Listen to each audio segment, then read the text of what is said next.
कहानी में आप देखेंगे कि किस तरीके से प्याज मांगने वाली 3 चुड़ैलें बच्चों को एक एक करके मार रही होती हैं। इन बच्चों से छुटकारा पाने के लिए क्या गांव वाले कुछ करेंगे, आइए देखते हैं कहानी में आगे। तभी क्या होता है, कहानी के शुरुआत में एक बच्चे को उसकी जो चाची है वो डरा रही होती है, चुड़ैल की कहानियां सुना रही होती है और बहुत सारी बातें उन लोगों के बीच में होती हैं कि इस तरीके से एक चुड़ैल आती है, प्याज मांगती है, ऐसा वैसा वगैरह वगैरह। तभी क्या होता है, कहानी वहीं पर उन दोनों के बीच में खत्म हो जाती है। और उसके बाद क्या होता है, उसके बाद उसकी जो यानी कि उसकी जो भाभी होती है, भाभी प्याज काट रही होती है और उसी चीज के बारे में सोच रही होती है, क्योंकि गांव में बहुत ज्यादा अफवाहें फैल रही होती हैं उन प्याज मांगने वाली चुड़ैलों के बारे में। वो उसकी लड़के की माँ यानी उसकी भाभी कहती है कि आज फिर से एक जने को यानी कि एक परिवार को खत्म कर दिया उन प्याज मांगने वाली चुड़ैलों ने। तभी ऐसा करते करते करते करते उसका जो वो हाथ कट जाता है, और हाथ तो कट जाता है लेकिन उसको पता नहीं चलता है। उसकी जो यानी कि उसकी जो भाभी जिससे वो कहती है वो लड़की को पता चल जाता है और वो कहती है भाभी आपका तो हाथ कटा हुआ है, और वो अपनी भाभी के हाथ को सामान ले यानी डेटॉल पेटॉल पता नहीं क्या क्या लगाने के लिए, पट्टी बांधने के लिए वहां से वो उसे ले जाती है। तभी अगले टाइम क्या होता है, अगले टाइम सभी लोग उस चुड़ैलों के बारे में बात कर रहे होते हैं कि किस तरीके से वो लोग घर को मार रही होती है, लेकिन उसका जो पति है वो इस बात को नहीं मानता है कि ऐसा भी कुछ होता है। वो एक नॉर्मल घटना समझ करके इग्नोर कर देता है कि छोड़ो ये सब। तभी अगले टाइम क्या होता है, अगले टाइम होता है कुछ ऐसा जिसे देखने के बाद आप पूरी तरीके से हैरान रह जाओगे। उसके सपने में यानी कि उसको एक सपना आता है कि उसके बच्चे को मार दिया गया है, उन तीनों चुड़ैलों ने मार दिया है, और इस तरीके से उसके बच्चे को जो है वो चुड़ैला परेशान कर रही होती हैं। एकदम से वो उठती है और अपने बच्चे को जाकर के देखती है, उसका बच्चा और वो आपस में सो रहे होते हैं। तभी अगले टाइम क्या होता है, अगले टाइम इस तरह की घटना होती है और वो सुबह सभी लोग बहुत ज़्यादा परेशान होते हैं। तभी वो फैसला करती है कि मतलब उसकी जो चाची जिससे कहती है भाभी, वो कहती है कि मैं आज आयुष के साथ सो जाती हूँ, और तो मतलब इस तरह की बात होती है। वो उसके साथ सो जाती है, वो दोनों अपने कमरे में सो रहे होते हैं, वो दोनों अपने कमरे में सो रहे होते हैं। तभी अजीबोगरीब कुछ अजीब घटना हो जाती है कि जो शॉर्ट सर्किट है वो शॉर्ट सर्किट हो जाता है, यानी कि बाहर जाकर के वो लोग देखते हैं पूरी तरीके से जला हुआ होता है एकदम बोर्ड सर्किट। वो देखता है उसे करंट लग जाता है, तभी वो अंदर जाता है शॉर्ट लेने, यानी कि शॉर्ट सर्किट जिसको वो लगा करके बिजली आ जाए ऐसा वो कुछ लेने जाता है।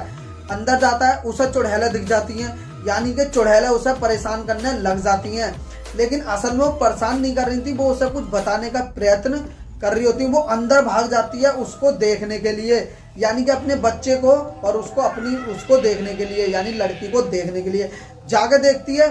वो एकदम से नीचे पड़ी होती है बहुत ही बुरी हालत में, और वो उसे बताती है कि जो अपना बच्चा यानी आयुष जो है उसको चुड़ैलें लेकर के चली गई हैं। सभी लोग घर में बहुत ज़्यादा परेशान हो जाते हैं। परेशान होते होते सभी लोग क्या देखते हैं कि आयुष वहां पर गायब है। वो 3 जो चुड़ैलें होती हैं, वो 3 चुड़ैलें आयुष को ले जाती हैं।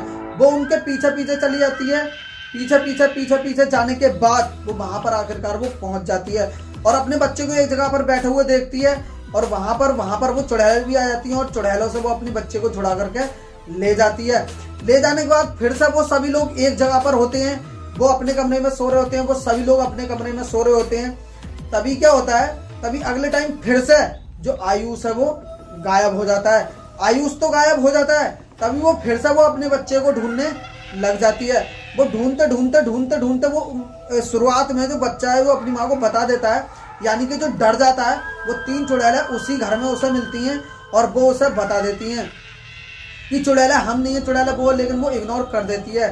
तभी वो क्या कहती है, तभी वो उनके पास चली जाती है अपने बच्चे को लाने, क्योंकि वो उसके बच्चे को ले जाती हैं। वो बताती हैं कि चुड़ैलें हम नहीं है, ऐसा वैसा। तभी वो बच्चा भी बता देता है कि चाची चुड़ैल है, ऐसा वैसा, चाची ने ये सब किया, चाची ने मुझे मारने की कोशिश की है, लेकिन वो भरोसा नहीं करती है।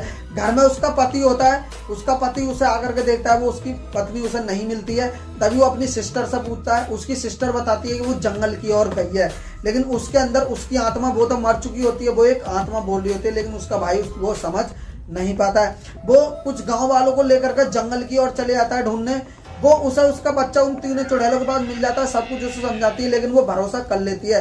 वहीं दूसरी ओर लड़की आ जाती है वो लड़की उसे कहती है कि आपको मुझ पे भरोसा नहीं है, मैं आपका खून, मैं आपकी अपनी, मुझ पे भरोसा नहीं, उन 3 चुड़ैल पे भरोसा है, आ जाओ ये तुम्हें मार देंगी। तभी वो उन पे भरोसा कर लेती है, यानी अपने परिवार के सदस्य पे भरोसा कर लेती है और उसकी ओर भागने लग जाती है। तभी वो उसकी ओर भागने लग जाती है, वो तीनों एक साथ जाने लग जाते हैं। वो तो गायब हो जाती है थोड़ी देर के बाद, और वो पीछे मुड़ के देखती है, वो होती ही नहीं है। यानी कि उसकी जो दौरानी, पता नहीं क्या कहते हैं, मेरे को नहीं पता है ज़्यादा रिलेशन के बारे में यार। वो लड़की गायब होती है, वो कहती है वो गायब, वो अपने असली रूप में आ जाती है, उसका असली रूप वो देख लेती है। सब कुछ एकदम क्लियर हो जाता है कि ये लड़की ही चुड़ैल है, ये लड़की ही सबको उन तीनों चुड़ैल के आड़ में मार रही है। इस तरह की बात है। वो मन ही मन में सोचती है और छुपती है, वो बार बार उसको परेशान करती है, वो छुपती है, वो बार बार उसको परेशान करती है, वो छुपती है, वो बार बार उसको परेशान करती है। तभी वहां पर गांव वाले और उसका पति भी आ जाता है और उसको देख लेता है। देखने के बाद वो उस अपने पति को समझाती है, लेकिन वो समझ नहीं पाता है, वो बिल्कुल भी भरोसा नहीं करता है। काफी ज्यादा समझाने के बाद वहां पर वो 3 चुड़ैलें भी आ जाती हैं और बहुत ज्यादा समझाने के बाद वो जो भरोसा वो कर लेता है, क्योंकि वो अपनी बहन का असली रूप देख लेता है, यानी अपनी बहन की लाश भी वो वहीं पर देख लेता है, यकीन हो जाता है। और बहुत ही ज्यादा कोशिश करने के बाद वो जो यानी कि जो आत्मा है वो सभी को मारने के लिए चढ़ जाती है, सभी को मारती है, सभी बहुत ज्यादा परेशान होते हैं। तभी वो 3 चुड़ैलें कहती हैं कि जब तक यानी उस लड़की के शव को नहीं जलाया जाएगा तब तक ये आत्मा खत्म नहीं होगी। तभी उसके शव को सभी लोग ढूंढने लग जाते हैं और बहुत ही ज्यादा मेहनत मुशक्कत करने के बाद उसका जो शव है वो मिल जाता है। उसके शव को जलाने का रास्ता नहीं मिल रहा होता है, सभी को वो चुड़ैल परेशान कर रही होती है ज्यादा ही। तभी वो 3 चुड़ैलें जो होती हैं प्याज मांगने वाली, वो अच्छी चुड़ैलें होती हैं, वो उसके हाथ में एक यंत्र होता है, उसको जलाती है और उसको जो है वो मतलब कि उसको डराने लग जाती है। वो असली जो चुड़ैल है वो डरती रहती है और उसके शव को जो है वो बहुत ज़्यादा मेहनत और मुशक्कत करने के बाद आखिरकार उसके शव को अब वो जला देती हैं तीनों चुड़ैलें। और कुछ कहानी में कुछ इस तरीके से अंत हो जाता है आखिरकार उस चुड़ैल का। वो चुड़ैल उन तीनों चुड़ैल की आड़ में असली बच्चों को वो खत्म कर रही होती है, लेकिन वो तीनों चुड़ैलें बदनाम हो जाती हैं। तीनों चुड़ैलें सबके सामने आ जाती हैं, उन्होंने सबको नहीं मारा होता है, ये बात असलियत सबके सामने आ जाती है। वो सभी लोग उसका धन्यवाद करती हैं और कुछ कहानी में चुड़ैल का अंत इस तरीके से हो जाता है। कहानी आपको कैसी लगी, वीडियो को लाइक कर देना, चैनल को सब्सक्राइब। मैं मिलूंगा आपसे नेक्स्ट वीडियो में नए टॉपिक के साथ, तब तक के लिए जय हिंद, जय भारत।